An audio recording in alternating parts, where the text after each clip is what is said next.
আজকে দেখাবো হচ্ছে ৳২০০ ফ্যান। আচ্ছা এই ফ্যানটা হচ্ছে আমি দারাজ থেকে কিনছিলাম প্রায় আনুমানিক ১ বছর হবে। তো এটা ছিল এটার বক্সটা এখনো আছে আমার কাছে।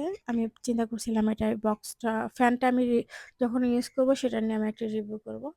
তো এটা আমি ৳২০০ র মধ্যে পেয়েছিলাম আর এটা চায়না থেকে আসতে ১৫-২০ দিন লাগছে।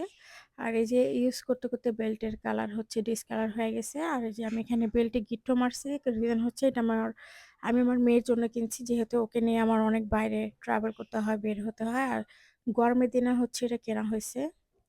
তো এটা সিস্টেমটা হচ্ছে ২ ভাঁজ করা যায় এইভাবে। আর গলায় হচ্ছে ঝুলায়া জাস্ট গলায় বা ফেইসে পুরা বাতাসটা আরকি কাভার করা যায়। স্পিড মোটামুটি ভালো আছে। বাট একটা জিনিস যেটা ভালো হয়নি সেটা হচ্ছে ব্যাটারি ব্যাকআপ অনেক কম। ফার্স্ট স্টেপে মানে ১ম ১ নাম্বার স্পিডে যদি এটা ইউজ করা হয় তাহলে মিনিমাম মনে হয় ০.৫ ঘন্টার উপরে চলবে আরকি। আ আনুমানিক ৩০ থেকে ৩৫ মিনিট।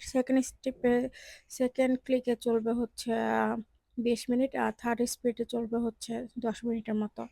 তো এটার ব্যাটারি ক্যাপাসিটি অনেক কম। তো এখানে ৮০০, ১৫০০, ২০০০ ব্যাটারি ক্যাপাসিটি আছে। বাট আমার আমাকে মেবি ৮০০ ব্যাটারি ক্যাপাসিটি দিছে। আর এটার ব্যাটারি কোয়ালিটি অনেক মানে খারাপ, ভালো না। বাট প্রোডাক্ট ভালো।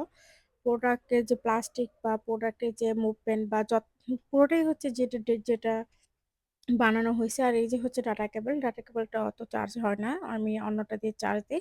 বাট ৳২০০ দিয়ে আর কি বলেন?